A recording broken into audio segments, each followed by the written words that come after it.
And we're live. Good afternoon. Today is the 3rd of March, 2026, and I'm super excited to talk to you all about a subject that is very important in the workplace, which is simply workplace communication.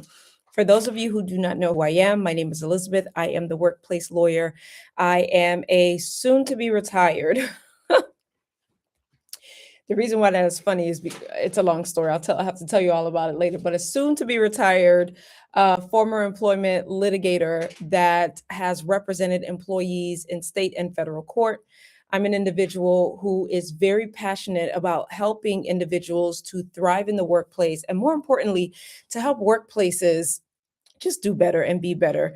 It is not for me, it is for the next generation, and we need it. Everyone deserves an opportunity to work in a workplace that is safe, that is full of joy as much as possible, and that pays them well. Okay. So if you are new to me, welcome aboard. I hope you give me a follow. Today, I'm talking about 5 ways to communicate better in the workplace. The reason why this is important is because what often ends up happening is two things. Number one, people will work a job and receive feedback from individuals that they report to that their communication is not where they need to be. If you are told you are not a good communicator, it's really hard to fix exactly what that is because you don't even know what is expected. You don't have a template, you don't have a model, you don't know what's expected, you don't know if they're talking about your communication verbally, your communication in writing. There are all sorts of different ways to which people communicate. So if you are not receiving actionable feedback, which is the first piece, it puts you in a position that you are not able to excel, you are not able to exceed. And as a result, you find yourself experiencing frustration in the workplace, you find yourself experiencing the inability to grow, you find yourself experiencing confusion and frustration. And if you find yourself being frustrated, you find yourself being confused, you find yourself not sure what to do with the information that you received, eventually one of two things is going to happen. Number one, you are going to be so frustrated that you're going to end up leaving the organization because you aren't growing, you aren't being supported, et cetera, et cetera. Or number two, the organization is going to end up pushing you out because you are not, quote unquote, meeting expectations, which is often the bar that is used for performance improvement plans. So if you have found yourself on a performance improvement plan in the past, or if you find yourself on a current performance improvement plan, one of the things that I want you to focus on, even if it is not written, one of the things that I want you to focus on is communicating more effectively in the workplace. So that's the first pillar, if you will. The second pillar, everything okay, Shelby? Do you need to go outside? Y'all, hold on. I think the dog needs to go outside. She's been at the door for a little bit. Huh? What's happening? Girl, what's going on? Do me a favor and give her a quick walk. I think she has to popo. 5 minutes out and in the back right here, okay? Thank you, thank you, thank you. All right. Apologies for that quick intermission. All right, so let's go. So number one, the first thing, the reason why communication is important is because it supports you from a professional perspective. And number two, it also supports you by ensuring that the organization, by making sure that they have an understanding of what good communication is, it ensures that the organization is communicating, speaking to the things that they need. And as a result, everybody's happy. You're getting your work done, you're not being put on a PIP, and the organization is thriving and excelling in the way that it wants to thrive and excel. So let's talk about why. Well, we have the why, but let's talk about ways to communicate better in your corporate 9 to 5 job. In your corporate 9 to 5 job, number one, you need to listen to what is important in the team, to the team. You have to listen to what is important, because when you listen to what is being raised by your manager regularly, not about your performance, we're not talking about your performance at this point. We're talking about very specifically when your manager is saying to you, I really want to make sure that I am addressing XYZ. I really want to make sure that I get an opportunity to do XYZ. It would be great if this team could do fill in the blank. If you find that your manager is saying this regularly over and over and over again or intermittently, what that means is that this is a pain point for your manager. This is a pain point for the company. This is a pain point for the team.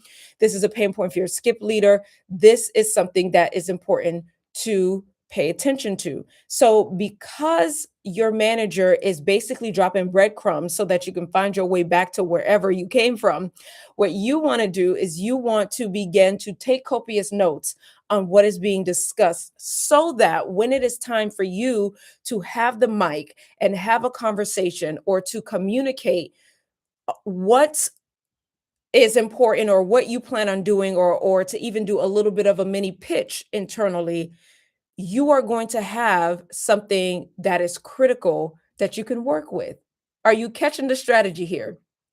Are you paying attention to what I'm offering you? You want to pay attention to what is important to your team, your manager, the leaders. If you are at an all hands, you want to listen very carefully to what individuals are talking about who are presenting at an all hands. An all hands, for those who don't know, is another way of saying a town hall. If they're talking about it at the town hall and it comes up every single town hall, which happens once a month, once a quarter, whatever the cadence is, you want to make sure that you're paying attention and you want to make sure that you find a way to communicate addressing number one, potential solutions to what is a pain point, or number two, potential mechanisms that you would like to develop and ways that you would like to support the leaders as they are trying to sort through and finalize and find resolution to the pain point. I hope y'all are picking this up. It's this great strategy. This is a great way to grow your career and a great way to get promoted in your corporate 9 to 5 job. Okay, let me make sure the dog is the dog gone? Yes, the dog is gone. Okay, so that's the first tip. The second tip that you have to do is you have to understand your audience. Now, this is a big one. You need to understand your audience. I want to share with you something that I saw on Instagram threads. And if you are not following me on social media, now is a good time for you to give me a follow on social media. Join 15,000 other people on TikTok. We have a great time on TikTok. Join almost 3,000 people on Threads. We have a great time on Threads. My username is just my name, Elizabeth Guetti, ELIZABETHGOU as an umbrella, ET as in Tom, I. Give me a follow. So there was a thread that went viral, if you will, popular, Lord have mercy. There was a thread that went viral on Instagram, and a man wrote on Instagram Threads. A man wrote that he was trying to connect with his kids. And what he said to them was, bruh, your room is looking chopped AF. Big yikes. You better give your room a glow up or I'm going to crash out. No cap. So he said, me trying to connect with my kids. And he said, you all just give it a try. So when he said, bruh, your room is looking chopped, I said, you know what, let me give this a try, because everybody else said, I used it and it actually worked. This is the cheat code. So I went to my teenager and I said exactly what is written here. I said, bruh, your room is looking chopped. I had my phone on me. That's how unnatural it was. But I said, bruh, your room is looking chopped. Big yikes. You better give your room a glow up or I'm going to crash out. No cap. And my son looked around in the room and he said, it's not that bad. Who taught you how to talk like that? So he started asking me questions like, who taught you how to talk like that? And he started saying, you can't talk like that.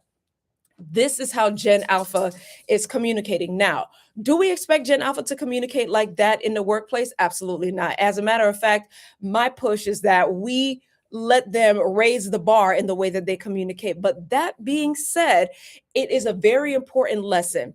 I can't tell you how many times I have told my son, please go and clean your room, please tidy up, et cetera, et cetera. And sometimes it's like pulling teeth. Sometimes it's not giving what it needs to give. But the moment that I told him that his room, I was like, bro, your room is looking low-key chopped. You better clean it, give your room a glow up or I'm going to crash out. He immediately understood what needed to be done because I understood my audience. So this is what I need you to do with this is the tip. I need you to understand your audience. I need you to recognize that the people that you communicate with in your corporate 9 to 5 are not your friends. This also goes, and they're not the people who may or may not have grown up in your community, despite the fact that you have similar accents, despite the fact that you have similar walks of life. You're there for a very certain specific role, and they are there for a very specific role. Therefore, why would you play in your own face and have a conversation with these individuals as though you're hanging out at a bar with them? You are not at a bar, you are at your desk, right? You are not down at the disco, honey. You are at your desk. So what you want to do is you want to make sure that you understand your audience and that you are recognizing that there's a certain way to communicate with the audience. In the corporate sense, when you are communicating with your team at a presentation, it's going to sound very differently from how you would communicate to the C-suite in the boardroom. It's going to sound very differently to how you would communicate to frontline employees. That is very important, and that absolutely makes a difference. So what you want to do is you want to take time. You want to take time and have a good understanding of what this audience, what the audience is, what level are they on, what ideas are they generating generally, what are their expectations when it comes to having any sort of communication from you, whether written or verbal. That is very important. So that's the second tip. The third tip is to actually practice. A lot of people don't take the time to practice, to have a moment and say to themselves, you know what, before I do this presentation or before I have an opportunity to ensure that this one-on-one with my manager goes well, I need to take a moment to practice. Between meetings, we would much rather scroll on social media, get a dopamine hit, and damage our brains instead of us actually taking time that will drive personal and professional development in the way that we need. This is problematic. So, what you need to do is recognize that the more you do it, the easier it becomes, even if it's uncomfortable. Yes, it's uncomfortable, but the more you do it, the easier it becomes. The more you practice, and we love the saying, practice makes permanent.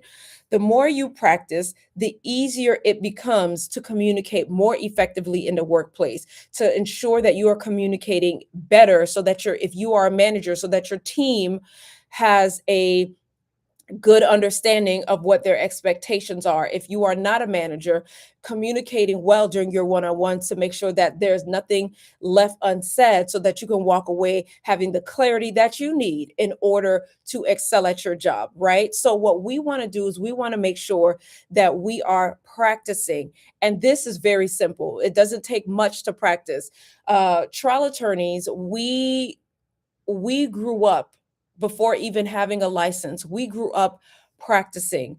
I was on mock trial, which basically not mock trial. This is yeah, mock trial. Was I on mock trial?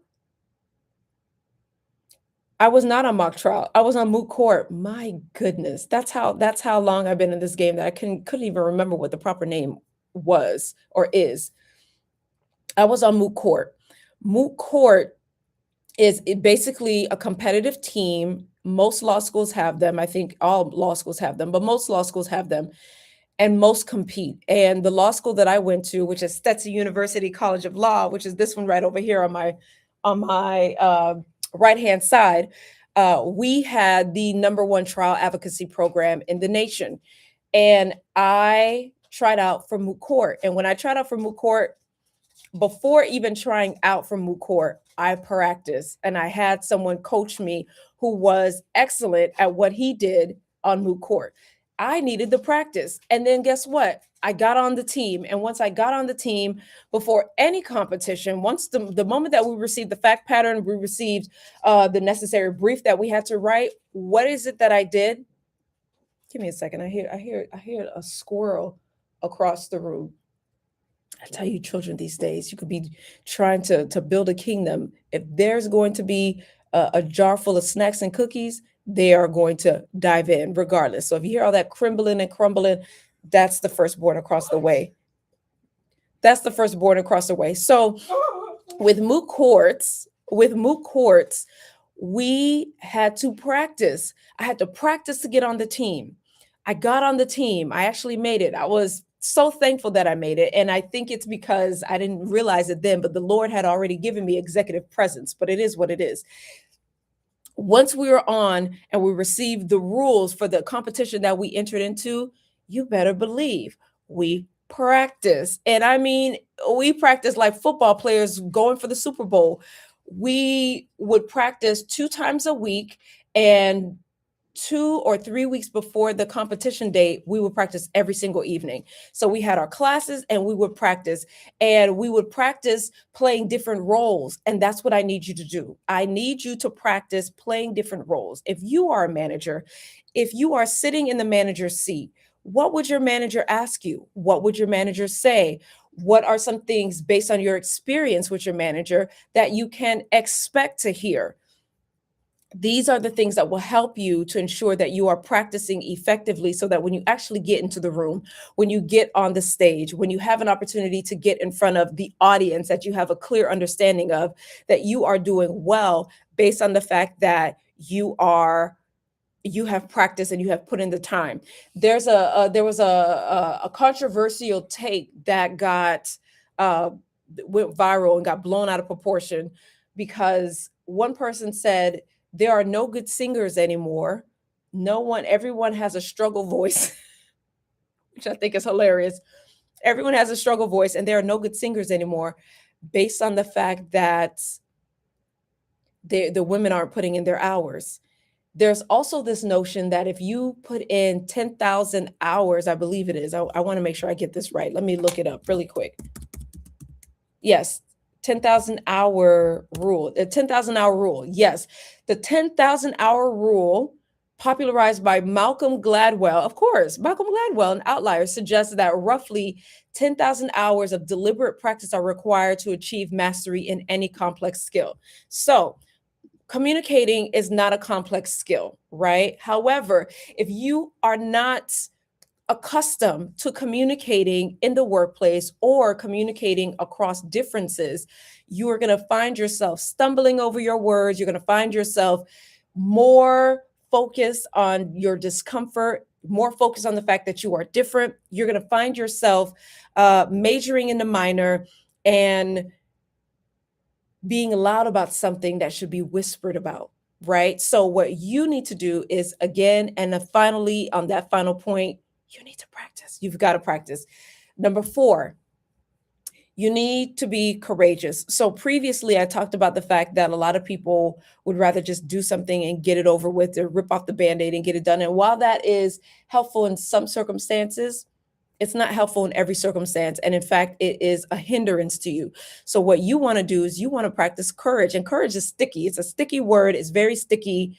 It's very subjective. And for people who are in tech, or people who are on the spectrum, who may struggle with things that are a bit more amorphous or ambiguous, when you tell someone to be courageous, they're not exactly sure what that means.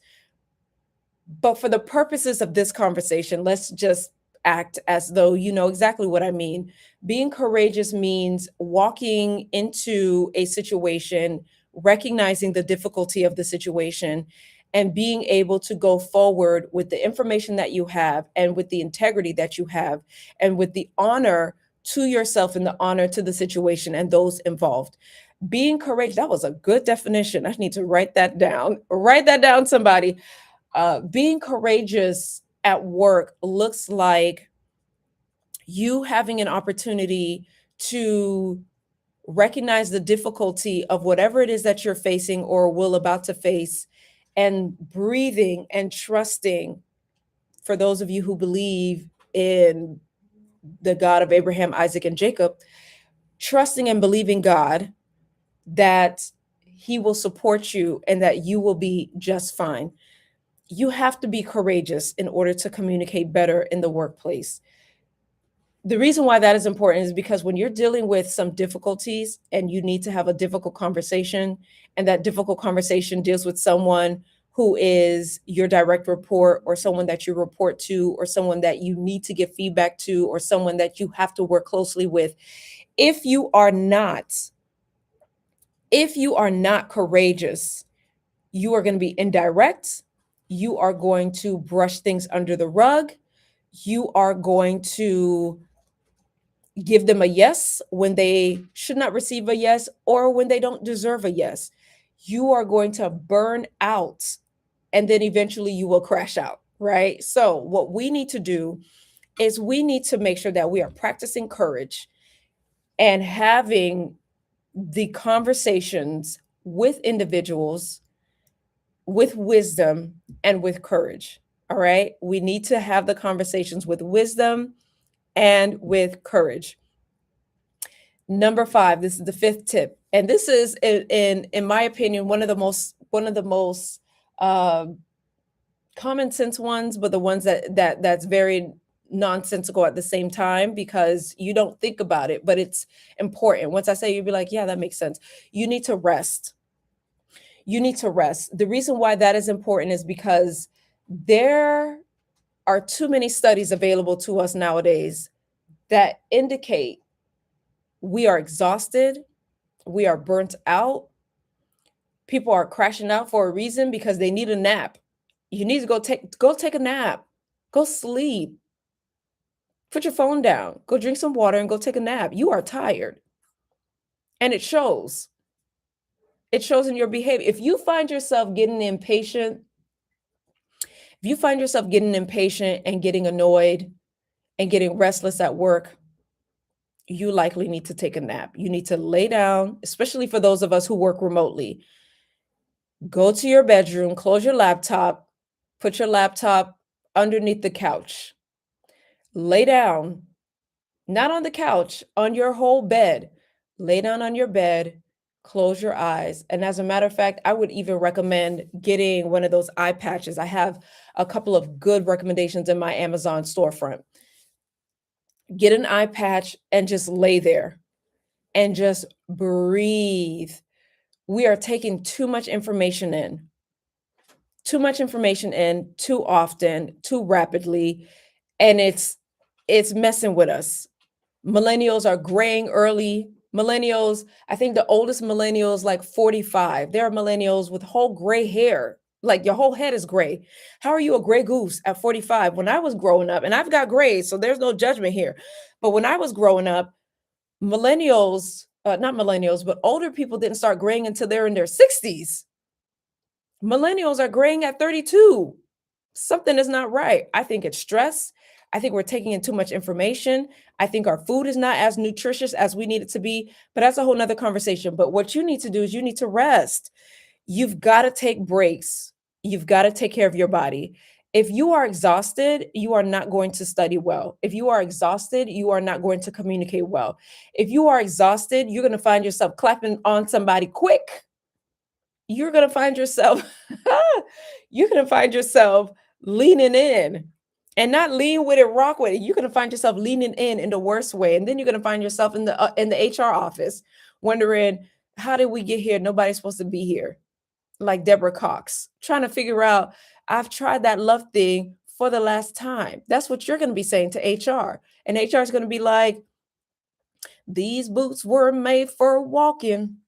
That's just what they'll do. So I need you to rest. I need you to look, your PTO is collecting dust. Your PTO is collecting dust, and you are allowing your PTO to collect dust. You find yourself stressed out, overwhelmed, dealing with the Sunday scaries. And then what are you going to do? You're going to have a much needed conversation with someone, not show up as well as you could show up, or as wise as you could show up. And as a result of that, you are going to do what? Therefore, you're going to find yourself crashing out. And when you crash out, you're going to be jobless. Okay. You're going to find yourself jobless. And that is a hard place to be. It's hard to process that I am not working right now based on my own behavior. That's a hard thing to process. It's a hard thing to process. So what are we doing? We are listening at the top. We are listening to what is important to the team. We're taking good, copious notes, and we're going to use that and move with wisdom. And we're going to use that information to support us. We are understanding our audience. All right. If you are talking to a bunch of kindergartners, you're not going to be, if you are doing reading time with kindergartners at your local library because you're volunteering and you need to get out of the house, you're not going to talk to them the way that you would talk to the C-suite. Some of you are probably saying maybe I should, but you're not going to talk to them like you're talking to whole grown folks at the C-suite. You're also not going to talk to these individuals who are in middle management who are likely dealing with some cluster B personalities and crazy. So because that's the case, when you say to your child, your room is looking chopped, they're going to understand you in comparison to, honey, I really need you to clean your room, right? I need you to understand the audience. In addition to understanding the audience, I need you to practice. Practice makes permanent. We love a good practice. There's nothing wrong with spending 15 minutes a day. 15 minutes a day will go a very long way. Write that down because it's true and it will. I need you to be courageous. I need you to practice having courage when it comes to working your corporate 9 to 5 job. Because if you keep taking it to you keep your boss is chin checking you and your managers are talking to you crazy and you're laughing it off and you know it's not funny, you're going to find yourself crashing out on them and you're going to find yourself with your boxes heading on down to the lobby because everyone's like, so and so can't be trusted. They crashed out. So I need you to be courageous and I need you to practice what needs to be said before you go in that office and read your manager for rights. It's not going to support you. Then you're going to end up going to a lawyer because you're going to find yourself saying, I was wrongfully terminated. And they're going to look at your situation and be like, wait a minute, let me get this right. You crashed out on your manager. You called your whole manager a bleepity bleep bleep. Hi there. You called your whole manager a bleepity bleep bleep. And now you are looking for someone to support you. No, ma'am. No, man. No, ma'am. It is not, that's not how it works. So I need you to make sure that you are practicing before you walk into that office and crash out. Okay. I need you also to rest. Okay. Your PTO is collecting dust. Ain't no way. Your PTO is collecting dust. I need you to rest. I need you to move your body. Here in DC, it was snowing yesterday. DC doesn't know who it wants to be. 1 minute DC, Chicago, 1 minute DC wants to be Atlanta. We don't know the weather that we want. That aside, despite that being the case, we are going to do what? We are still going to move our bodies. We're still going to drink our water. Drink your water. If you are not drinking your water and you are not moving your body and you are not resting well and you're spending too much time scrolling through social media, you're going to find yourself looking like the geriatric millennials out here, like us, because we're exhausted, right? There's this conversation going around saying, World War III is about to hit us. And now that World War III is about to hit us, we millennials and individuals who are older than in the millennial group, Gen Yers, if you will, or Gen Xers, XYZ. Yeah, Gen Xers, we're just trying to manage. We're trying to grow gardens and we're trying to book trips to Europe. Everyone's trying to figure their lives out. But in the meantime, if you are not resting, you are going to do what? You're going to crash out. You're going to crash out at work. You're going to crash out on your work. Your work is not going to be as well as it needs to be on your manager, talking to your manager any kind of way. And then you're going to go to a lawyer and your lawyer's going to be like, you're the one that's crazy. And I would tell you to your face, but I'm afraid you're going to crash out on me. Rest. Okay. So those are the 5 tips. If you missed the 5 tips, rewind this from the top. These are really good tips. And if you are interested in receiving this in written form, go to my website, elizabethguetti.com. It's just my name.com. Sign up for my newsletter. I'll get you some information. And to the extent that you need someone to hold your hand and tell you what it is that you need to do and to do it well and to do it better within the workplace, I do offer group coaching once a quarter and one-on-one coaching. So that information is in the link in my bio. I hope you found this helpful. I hope you find yourself doing better for yourself in corporate America 9 to 5. I hope that you become much more strategic in how you move so that you can maintain productivity and peace. I will catch you tomorrow at 12:30 Eastern Standard Time as we go a little bit deeper and we're going to talk about the topic that everybody loves, which is performance improvement plans. I don't know why y'all love performance improvement. I hate talking about it because I've seen so many people wrongfully terminated on a performance improvement plan. I'm just like, these are the worst things ever. Whoever created this should, I hope they're we're going to talk about performance improvement plans. Okay. So I will see y'all tomorrow at 12:30 right here on YouTube Live. It's going to be a fun time. I'll catch you later. All right. Take care, everybody. Bye bye.